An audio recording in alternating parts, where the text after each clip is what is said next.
Hello class 6। Welcome बच्चों। कैसे हो क्लास?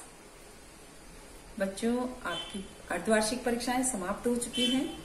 अब हम अपना वार्षिक परीक्षा पाठ्यक्रम शुरू करेंगे। बच्चों, मैं आज आपको हिंदी साहित्य पढ़ा रही हूँ। हिंदी साहित्य का पाठ 8 व्योमवाला।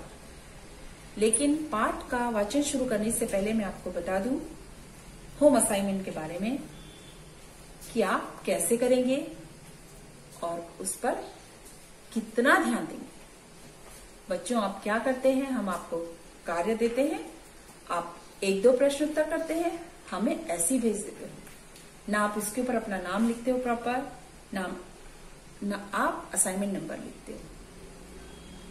और दूसरी बात बच्चों, जब आपकी परीक्षा हुई थी, अर्धवार्षिक परीक्षा हुई थी, उसमें हमने आपको चित्र वर्णन और निबंध अलग से दिए थे, जो कि आपने मेल द्वारा हमें भेजे थे। उसमें भी आप लोगों ने बहुत लापरवाही की। आप जानते हैं, अगर आप काम भेजेंगे तो आपको नंबर मिलेंगे, काम नहीं भेजोगे तो आपको नंबर नहीं मिलेंगे। हमने पहले भी कहा है कि होम असाइनमेंट के मार्क्स आपके जुड़ेंगे। ठीक है बच्चों, तो अब ध्यान दें कि जो भी असाइनमेंट अब आपको दे रहे हैं, आप उसके काम को पूरा करें और समय पर भेजें और हर पेज पर अपना नाम, कक्षा और असाइनमेंट नंबर जरूर लिखें। ठीक है बच्चों, तो आज मैं आपको पाठ 8 वार्षिक परीक्षा का पाठ्यक्रम है, उसी से संबंधित पाठ 8 मैं आपको पढ़ा रही हूं। यानी जो हमारा वार्षिक परीक्षा में पाठ्यक्रम आएगा, वहीं से मैं आपको समझा रही हूं। उसी पाठ से पाठ 8 आपका पाठ्यक्रम में है, जो हमने आपको सिलेबस में दिया है। ठीक है, तो आप ध्यान देंगे। पाठ का नाम है व्योमवाला। अंतरिक्ष यात्री यूरी गागरिन और नील आर्मस्ट्रांग ने चंद्रमा पर पहुंचकर वैज्ञानिकों का हौसला बुलंद कर दिया। इसी कड़ी की भारतीय महिला कल्पना चावला ने हम भारतीयों का सिर गर्व से ऊंचा किया, जब 2962 योग्य उम्मीदवारों की सूची में से उनका चयन अंतरिक्ष यात्रा के लिए किया गया। आप जानते हैं, अंतरिक्ष यात्री यूरी गागरिन और नील आर्मस्ट्रांग ने चंद्रमा पर पहुंचकर वैज्ञानिकों का हौसला था बुलंद किया। इसी कड़ी की भारतीय महिला कल्पना चावला ने हम भारतीयों का सिर गर्व से ऊंचा किया। कब? जब 2962 योग्य उम्मीदवारों की सूची में से उनका चयन अंतरिक्ष यात्रा के लिए किया गया। तो हमारे लिए बहुत गर्व की बात थी। कल्पना चावला भारतीय मूल की प्रथम महिला अंतरिक्ष यात्री थी।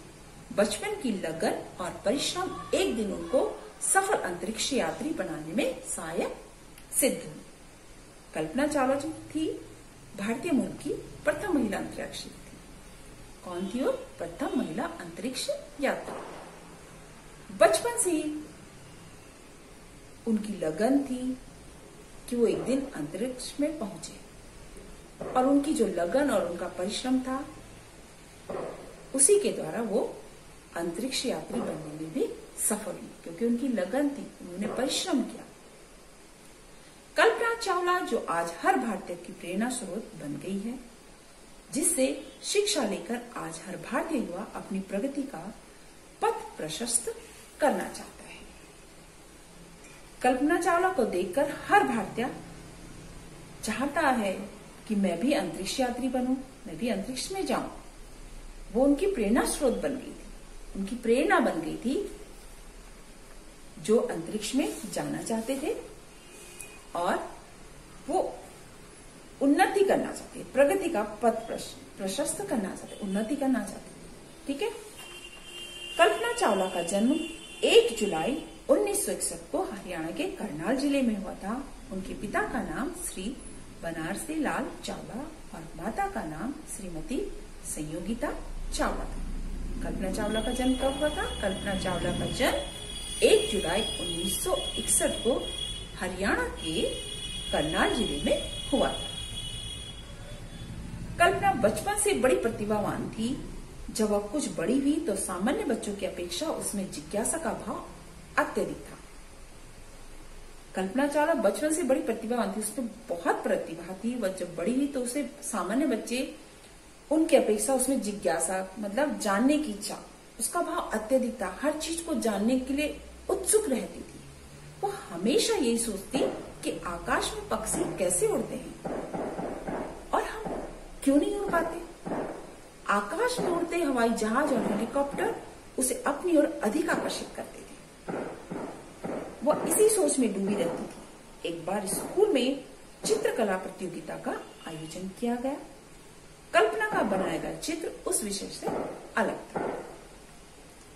वो बचपन से ही प्रतिभावान थी, तो हमेशा वो सोचती कि आकाश में पक्षी उड़ते हैं, लेकिन हम क्यों नहीं उड़ सकते। आकाश में उड़ते हवाई जहाज और हेलीकॉप्टर उसे अपनी ओर अधिक आकर्षित करते थे। उसका ध्यान उस ओर ज्यादा जाता था, वो आकर्षित होती थी उनकी ओर और वह इसी सोच में डूबी रहती थी। एक बार स्कूल में चित्रकला प्रतियोगिता का आयोजन किया गया और कल्पना का बनाया गया चित्र उस विषय से बिल्कुल अलग था। जो उसे विषय मिला था चित्रकला प्रतियोगिता में, जो उसे विषय मिला उसके बिल्कुल विपरीत उसने चित्र का निर्माण किया था। जब काफी प्रयास के बाद भी वह चित्र नहीं बना सकी तो उसने पेपर पर यूं ही पेंसिल घुमाने का प्रयास करने लगी। चित्र उस विषय से अलग था, क्योंकि कल्पना तो कुछ और ही दिमाग में सोच रही थी, तो उसने उस विषय को छोड़ दिया। जो विषय उसे दिया गया था वो नहीं बना सकी उस चित्र को। तो उसने वो जब पेंसिल घुमा रही थी तो उसने देखा कि कॉपी पर एक एरोप्लेन का चित्र बन गया, क्योंकि एरोप्लेन मुझे देवदूत के समान प्रतीत होता है। उसके दिमाग में वही था ना। उसकी इच्छा क्या थी, वो अंतरिक्ष में जाए, आसमान में उड़ते हुए पक्षियों को देखती थी और सोचती थी कि हम क्यों नहीं उड़ सकते। तो उसके दिमाग में वही था जो उसको विषय दिया गया था। उसने उस विषय को न चुनकर उसके हाथ जब पेंसिल उठाई, उसने जब चित्र बनाना शुरू किया तो उससे क्या बना, एरोप्लेन बन गया।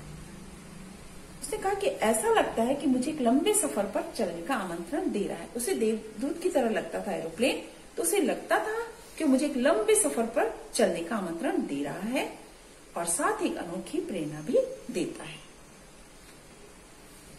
कल्पना का उत्तर सुनकर अध्यापिका काफी खुश हुई। अब जब उसने ऐसा बनाया, चित्र के विपरीत बिल्कुल उसने दूसरा चित्र बना दिया, तो उसने बताया, अपनी टीचर को बताया कि मुझे ऐसा लगता है एरोप्लेन देखकर कि मुझे लंबे सफर पर चलने का निमंत्रण दे रहा, आमंत्रित कर रहा हो और साथ ही मुझे एक अनोखी प्रेरणा भी देता है।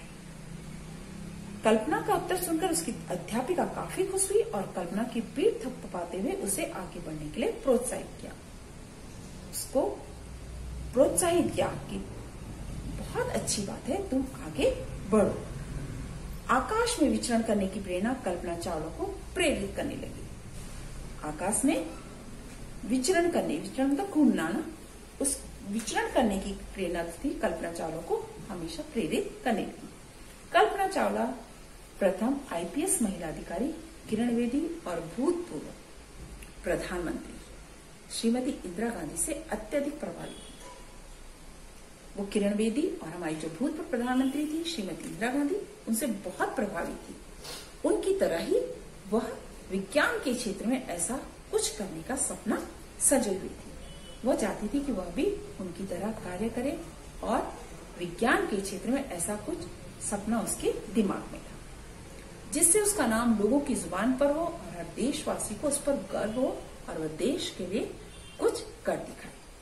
उसके दिमाग में ये था कि वो ऐसा काम करे, विज्ञान के क्षेत्र में ऐसा काम करे कि पूरा देश उस पर गर्व करे और हर आदमी की जुबान पर उसका नाम हो, हर देशवासी को उस पर गर्व हो, अभिमान हो और वो देश के लिए कुछ ऐसा काम करे कि उसका नाम चारों तरफ फैले।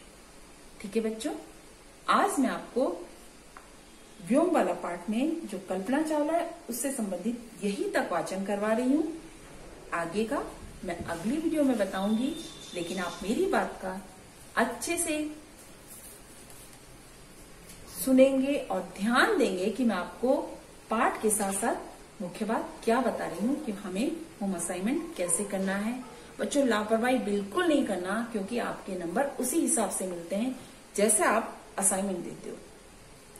ठीक है, अधूरा दोगे तो आधे मार्क्स मिलेंगे, पूरा देते हो तो पूरे मार्क्स मिलेंगे। ठीक है, एक आधा मार्क्स आपका कम हो जाए पूरा करने, कहीं पे गलतियां होती हैं, लेकिन बेटा ये नहीं कि आप बिल्कुल भी असाइनमेंट देना छोड़ दें। कई बच्चे, मैं फिर बता रही हूँ कि अर्धवार्षिक परीक्षा से पहले उन्होंने एक भी असाइनमेंट नहीं दिए, और कई ऐसे हैं जिन्होंने बहुत अच्छे से अपने काम को किया है। मैं उस बच्चे का नाम लेना चाहूंगी इस वीडियो में कि जो अपना काम समय पर भेजता है, वो है वरुण कॉलोनी। ठीक है, उसका काम हमेशा पूरा होता है। जिस दिन वो वीडियो देखता है उसी दिन उसका काम मुझे मिल जाता है। मुझे क्या, सारे सब्जेक्ट्स में यही है, और वो हर काम को अच्छे से करता है। इसी प्रकार आप लोग भी करेंगे, और अगर आपको मार्क्स चाहिए, अच्छे नंबर चाहिए, तो आप अपना काम ध्यान से करेंगे और हर पेज पर अपना नाम, असाइनमेंट नंबर और कक्षा जरूर लिखेंगे। ठीक है बच्चों, आप ध्यान से इस पाठ को वाचन करना, समझना और हर कार्य को पूरा करना। थैंक यू बच्चों।